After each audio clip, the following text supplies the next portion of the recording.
Welcome to Soap Hub Says. I'm Amber Sinclair, managing editor of soaphub.com. And I'm Alina Adams, a Soap Hub writer. I'm the one who digs into your favorite characters' psyches with my On the Couch segment. And I'm the author of Go On Pretending, a novel about classic soaps. We'll be here every week talking about what we loved, what we hated, and what we have questions about for every show. Before we dig into last week's soaps, make sure you stick around until the end. We have a question for you we desperately need answered.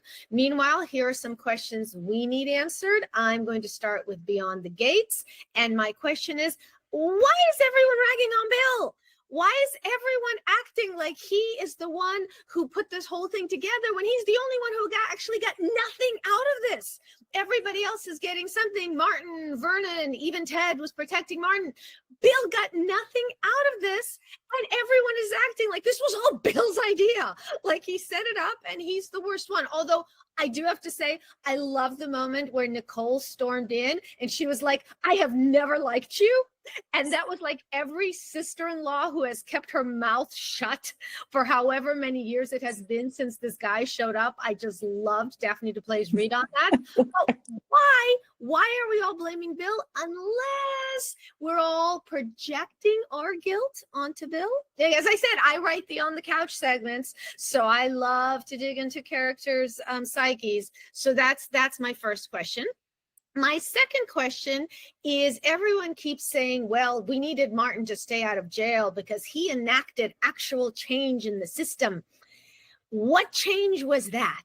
It's like we just saw the Superman movie this weekend, and there's at one point where Superman says, I stopped a war, and Lois Lane goes, how? I have the exact same feeling when it comes to Martin. And you know, remember we talked about projecting? Here again, I'm going on the couch again. Like everyone is projecting their bad behavior onto Bill. Everyone is projecting what they want Martin to be onto Martin. I would just love to have some kind of evidence that he's as great as everyone says he is. Naomi even said to, I don't remember who she was saying it to, she says, don't try to Jacob, I think, don't try to the congressman. Dude couldn't even lie to his husband. Man is so bad at everything. So my feeling is, just like they want Bill to be the bad guy, they want Martin to be the golden boy. And they are telling him he's the golden boy, and they're telling him, oh, you're a great politician, you're a great speaker, you're a great husband, you're a great father. That's why we're protecting you. No, I think they all deep down know that Martin is just nothing. You know, he's been raised from the crib to be the family savior. He's nothing. He's very, very bad at everything. And one final question. So we're supposed to believe, or we've been strongly led to believe, that Haley is faking her pregnancy. Why? It's not like Bill married her because she was pregnant. That wasn't it. In fact, he never even expressed interest in kids until she suddenly said to him, oh, I'm pregnant. And then he got excited about it. So if she can't have kids, so what? Bill already has his two daughters who he's already having to deal with. Does she think a baby will keep Bill tethered to her? Did that work for Danny? I was just about to say, you took the words out of my mouth. Yeah, so if Haley is faking a pregnancy, I don't understand why. And those are my questions for Beyond the Gates this week. I have questions for Bold and Beautiful. Go. The Italian Adventure is coming up. Brooke is leaving town single. Who will she come home with? Will it be Ridge? Will we do the same boring thing and just put her back with Ridge? Will it be Nick and we do the second most boring thing and put her back with Nick? I like how you have boring. Or just Bold and the Beautiful throw everything out the window and have her come home with Eric? Well, here's the thing. Back in the day, and I mean back in the day, I really liked Brooke with Eric. Yes. Like, he treated her seriously. He treated her like an adult, even though, ironically, he was much older than her. He was literally old enough to be her father. But he treated her like an adult, the way that Ridge and Thorne never did. So I like Brooke and Eric, but honestly, you and I, we've talked about this. How many times can we go back to the same well? The well must be dry. The well must be in China by now. How deep is this well? Right. But I mean, Erica's walking around like Brooke is like the sun shines out of her belief formula, out of her formula. out of her chemistry. Yes, right, right. So, and I'm like, if you like her that much, man, she's If you like it, put a single. ring on it, is what you're trying to say. If you like it, put Like, a ring on it. yeah, I know that he's with her sister, but I mean, is he with Donna because he loves Donna, or is he with Donna because she substitute Brooke? Ding, ding, ding, ding. Right. Also, speaking of people leaving town, Steffi is going. She's checking out. With the kids. Are we finally getting baby news? Well, we've been waiting, but we do. Here's the thing. We talk about Impatiently. characters, and I have no problem discussing characters and psychoanalyzing characters. Yeah. Jacqueline Woods is a real person. So Yes. she deserves her privacy, whatever Yes, she she does. wants with her family. Do you have questions about what we're doing with Finn while Steffi is away? Because right now he just looked at Liam's bandages today and he was like, "Uh-oh, bestie, something's not right." Right? Will all we get from, like, not all we get, will we just watch Finn solving this mystery? Or when by the time Steffi comes back, Finn might not have been such a great husband while she was away. Well, that's what I was going to ask you. I was going to ask you two things. First, do you think Finn is smart enough to solve anything? And second of all, Finn does not strike me as a boy who does well on his own. What happens when he gets lonely? So I wanted to hear your thoughts about that. Yeah, I'm thinking he and Bridget start investigating Grace. They get a little bit too close. Maybe they have a little kissy sesh. Then Finn feels so guilty. He finally tells Steffi, and Steffi finally remembers that she kissed Liam. Because that did And maybe we have a bit of a blow up by the time she gets back. I'm just thinking, just guessing. I'm just putting it out there. Yeah. But if DMV wants to use that, they can use it. Do you think Steffi and Finn are long term though? Do you think this is the OTP pairing? I would love for them to be long term because I really, really love them together. But we all know, like, sub couples don't stay happy forever. The happier the couple, the bigger the blow up. So, and I feel like we're getting on. It's about time something happened with Steffi and Finn that wasn't Sheila or Luna. Losing another toe. Alas, another toe has gone. I swear we're just counting down our lives based on our toes now. Well, we just mentioned how I said back in the day, I really liked Brooke and Eric. And I started thinking, and when I say back in the day, I think it was like 35 years ago. I may be off a little bit. So, do you see Finn and Steffi being the ones who 35 years from now are still dancing around each other? Wouldn't it be so nice? Well, it's definitely going to be Hope and Liam. You think? So of all the relatively young people, who do you think is the next Brooke? And who do you think is the next kind of Brooke and Ridge? Because unfortunately, the couple that always makes their way back to each other is Brooke and Ridge. Let's be honest. I think it's going to be Hope and Liam. Really? What do you think about them? Is it that makes them that? Well, okay, like between you and me and everybody listening. And everybody else. And watching. Liam is boring and Hope is boring. So just like let them go be boring together. That is so kind. And it's so kind because it keeps them from boring two other people. Right? No, but they are such a good boring couple. Like, of all the boring couples on soaps, Hope and Liam are the best boring couple. They keep each other too grounded. They're very two homebodies. Like, they're very too into their family instead of outside things. So let them just be happy little cottage gnomes together. I like that. We should give out a cottage gnome award. We should give out we should. And we're lucky because, 2 episodes ago, I think we talked about the daytime Emmys. And even though Beyond the Gates was not eligible, we do have 5 soaps on the air now. So we should, be grateful for that. It's been a long while since we had 5 soaps on the air. And the good news is Days of Our Lives has just been renewed for 2 more years. Yes. So, even though they're not on a network, they're streaming on Peacock. So 2 more years of Days of Our Lives, which of course brings us to our questions about Days of Our Lives. So, how lucky did Sophia get that Brady and Tate bought her little story? She walked in and said, I had a baby by my count 2 hours ago. And here I am walking around town. I'm fine. Nobody asked how I'm doing. I'm fine. I had a baby 2 hours ago. And I handed her over to her new parents and now signed these papers by. Did it never cross her mind that Tate might say, I'm not signing the papers until I meet the parents? That is a completely legitimate, not only illegal, but a moral right that he has. How did Sophia think Tate was, like he did, so she was right. But I mean, it's the kind of thing he could have asked to me. He said, I'm not signing these papers. Okay, we can't go to see them, put them on Zoom. Let's call right now. Let me have a 5-minute conversation with the people who are going to be raising my baby. And she just thought that was not going to happen. And of course it didn't. But then she showed him a photo. Okay. So here's all I could think of about the photo. First, did she AI generated? And if she didn't, you got to make sure it has the right number of fingers and toes and all that. But I was just about to say that. You know what that photo looked like? You know how when you go buy a frame, there's a picture in the frame? That's what that photo looked like. So if she just went and snapped a picture of a frame, at CVS, is she not concerned that Brady and Tate might see that photo the next time they go to CVS? Or here's another one. She said, oh, the parents promised they're going to send us photos. Is she going to keep AI generating photos, taking pictures in frames?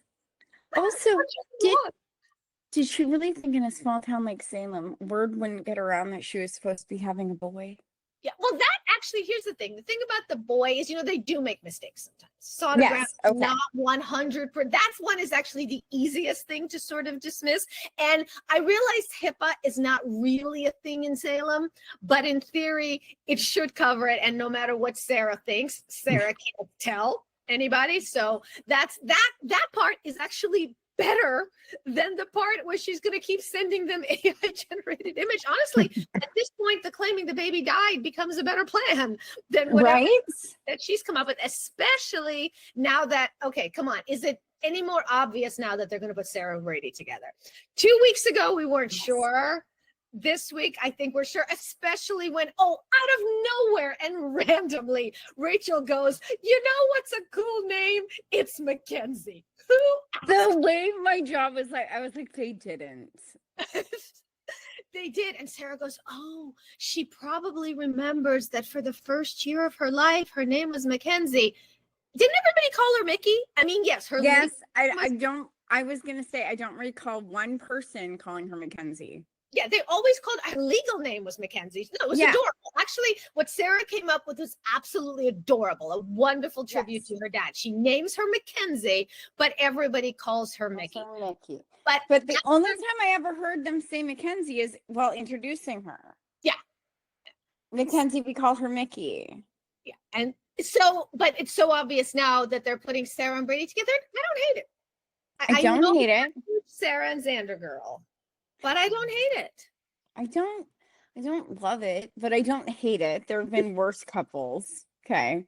I am just such a Brady Kristen stan. Okay. He's psychotic and all. Yes, I love it. I love watching a woman go unhinged. And nobody makes any woman more unhinged than Brady makes Kristen. That's true. You might be part of it that. I mean, not that Kristen is the poster child for mental health. No. I mean, having met her mother and her daughter, it all tracks. They're doing a good job. They're doing a good job with that. But okay, all right, I give you that. Let's see where this, because the thing that I think is going to make Kristen unhinged is that Sarah is the first woman that she can't make Rachel hate. Yes. Well, she could do it to Chloe. She could do it to Ava. But Rachel adores Sarah, which should already, honestly, if I were Kristen, that would just drive me nuts, because even if I don't blame Sarah anymore, even if I think we're both victims of the baby switch, it still would bother me that my daughter called some other woman was her mom for a year. So that's actually not insane, Kristen. That's actually kind of sane. But so it's going to drive Kristen crazy on so many levels. I may need to put her on the couch, because this is so obvious. So, and it's going, Stacey Heiduck does such a phenomenal job. God, she's so good. Kristen and Susan, that whenever Susan shows up, it takes me a moment. I'm writing my day's pieces, and I write the actor's name, and I have to go, oh, it's Stacey Heideck again as Susan. She is so fabulous as Susan. I know, she's so good. She's so good. And we just saw Susan this week, where she came in with her psychic powers, which are just so handy. When the police have real evidence, which I will translate as the writers can't think of a non-supernatural way to write a mystery, Susan gets a feeling. And then it's on to the next story. But do you remember when they had the devil, the last time they had the devil run when he was Johnny? And they didn't want to actually bother setting up a story point. Like, when was it that Chad thought he saw EJ having sex with Abigail, right? That was So instead of actually writing a story where that was conceivable, they literally said, the devil did it. The devil made me do it. Literally, that was their story point. Anytime they actually didn't want to write a story that leads you to this, they just said, the devil did it. And now, although I'm not saying Susan is the devil, Susan is good. Susan is wonderful. It's just so convenient from a story perspective that Susan has feelings, and now the detectives don't have to do any work. Good job, Susan. Can I just say, this is my favorite part of my week. Just hearing you rant about the show. I do go on. Feel free to hold up a hand. We should have a sign. We should have a safe word where I've talked too much and you need to make me stop. But before that happens, General Hospital. Oh, wow. Yes. I bet you have a lot to say about this show this week. I do, but I first like to start with a fan theory that is not mine. I want to completely give credit. I saw it on Facebook. This is not my fan theory, but I loved it, and I must share it now. Okay. What if Jack Brennan is Joey Buchanan? Here we are. Here we are. Okay. First, same initials. So obviously, that's the fact. Same actor, Chris McKenna, was a teen Joey. Yes, before Nathan Fillion, who we all love. Was wonderful. Right, Chris he was. Like it. Chris McKenna was Joey during the whole story with Billy coming out, Ryan Philippe. That storyline, because he was Joey's friend. He was Joey's best friend. Billy was Joey's best friend, and that Joey was Chris McKenna, who is now playing Brennan. Okay, so here's where it gets really, really good. So remember how on One Life to Live, Joey's mother, Vicky, had a split personality where she thought she was Nikki and Tommy and Jean and other people. Oh my God! Right. Vicky had a split personality, and her daughter Jessica had a split personality. So is it that hard to believe that Joey also has a split personality? And his split personality thinks he's Brennan, and that's why Erica Slezak is coming to Port Charles. I love that. Together, because we're like, who is she going to play? Why is she coming to Port Charles? This is it, because Jack Brennan, they've lost Joey. Joey disappeared, changed his name. They haven't been able to find Joey for 20 years. They found Joey. He's been pretending to be Jack Brennan, and Vicky is coming to get him. Hold for applause. I think this, I'm just saying ABC if you're listening. Yeah. So that's, but again, I would like to say this is a brilliant theory. It is not mine. I saw it on Facebook. So credit where credit is due, but I'm loving it. My opinion though, which was not off of Facebook, is okay. Willow finally went off on Nina. Yay. And it was great that they held it to the wedding day. Good soap.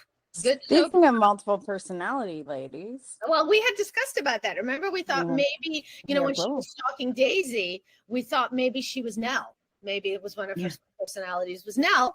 And yes, she is not incorrect in that her mother, Nina, should have definitely told her she slept with Drew. That is not the little white lie about Santa Claus or the Easter Bunny. This is a big deal. This is a big deal. But on the other hand, Nina was not the one who told Willow to believe everything Drew says and risk everything for this man who was controlling her. She kept screaming, I lost my children. But Nina did not tell her to do those dumb things. No. So will Willow ever take responsibility for her actions? Never. Oh, there we're settled. All right. nothing else to say. Well, what did you? I don't think she will. Listen, Willow historically is very good at playing victim, but not very good at playing like accountability girl. Like, she's very good at flipping it around though, which is why we love her. That's why we love her. She'll apologize for your actions, not hers. We love that about her. Speaking of people who apologize for your actions and not theirs, we need to talk about Victor and Kane. All right. So moving because over both to of them. Yes. Well, first of all, moving are over to young the and restless. I did really enjoy when Victor told Kane's butler, whose name is Carter. They might have said it before, but I really think I only learned it last week. Or I guess he wasn't a butler. I don't know. He said that only criminals who have something to hide change their names. That would be Victor saying this. The Victor who was born Christian Miller and changed his name to Victor Newman. Now, fair enough. Victor is a criminal. He has done everything from murder to kidnapping to rape to blackmail. So, takes one to know one. Yes. But on the other hand, cool cell phone, dude. But I'm not sure if that's what he was going for. When Victor said only criminals who have something to hide change their names, and Eric Braeden, who also, by the way, changed his name, but I'm not saying Eric Braeden is a criminal. I know, no offense to Daddy. But you would think that maybe Eric Braeden would have flagged that in the script, Yes. even if the writer who wrote it did note, because not only has Eric Braeden changed his own name, he knows that Victor changed his name, because every time Victor is accused of doing something bad, he goes, wow, wow, wow. Don't you know I was a child in an orphanage when I was not 18 years old. Don't you know that when I was 8 years old, my mother put me in an orphanage, cry, cry. And that's why I changed my name. I'm Victor Newman. Okay. So that was just, I thought, foolishly enough, when that happened, I think, was it Wednesday or Thursday? I don't remember. I thought that would be the stupidest moment of the week. It was not. Boy, was I wrong. I would like to say you underestimated the show once again. In the Restless, worst mystery ever. Okay, Ever. Let me pull that back. On One Life to Live, they had a story called Who Killed Michael Grand? And they actually even did a cover on Soap Opera Digest, where Soap Opera Digest said the show swore to them that one of the suspects that they put on the cover was one of the killers. The killer ended up being someone from left field. That was bad.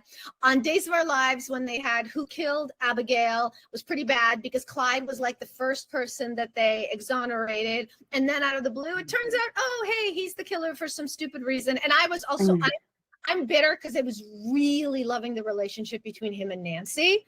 It was I loved them together. Wasn't it fabulous to see these two people who had been through so much, finding the best in each other and bringing out the best in each other. But at least in both the One Life to Live case and the Days of Our Lives case, we at least cared about the victim, even if the resolution of the killer was bad. But here, okay, first, we killed Damien, who we'd at that point only known for 6 months. I think we've talked about before about they gave him this huge buildup. I swear they talked about him longer than he was actually on the show.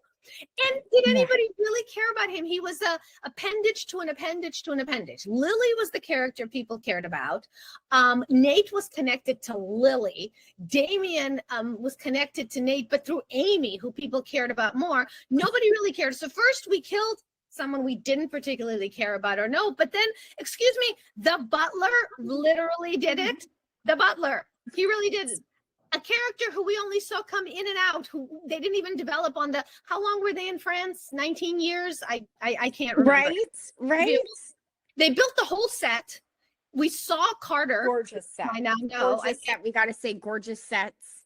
I mean, and I assume it was also the kind of thing that you could move it so that you could make it look differently. I assume it was like done in sections. So that was very clever. So they spent all this money. They locked up all their characters, and the butler literally did it. Yeah.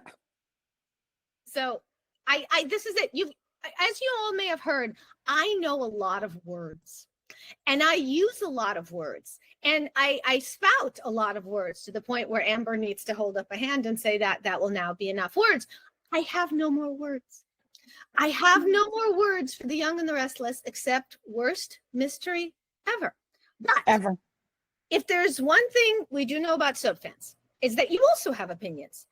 Maybe you have your own nominee for the soap opera worst mystery ever. GH's text message killer. Remember that? Who remembers that? Remember that was, oh, let's just pull someone out of thin air. He did it. Poor Charles intern murders. Sure, kill someone even though you were at the same time somewhere else. The camp slasher on As the World Turns. Remember when As the World Turns went to camp and there was a serial killer there. So whoever was your worst mystery ever, we want to hear about it. We Yes. really want to hear from you. Please tell us in the comments or email us, amber@soaphub.com. Let us know, and we'll discuss it next week, because maybe I'm wrong. Maybe this was not the worst mystery ever. You know what? Change my mind. Convince me that there was a worse mystery than this butler doing it on the young nurses. I can't even say in Genoa City because they were in France. So that's it for now. I'm Alina Adams. My novel about the early days of soaps is called Go On Pretending, and you can find it wherever books are sold. And I'm Amber Sinclair, managing editor for Soap Hub. You can find me here every week or on TikTok under the username Destroy the Canvas, where I showcase my very silly art. Make sure you join us next week when we have even more to say about all of our favorite soaps, past and present. In the meantime, please subscribe here to our YouTube channel or visit soaphub.com, where we have recaps, interviews, and spoilers. See you soon.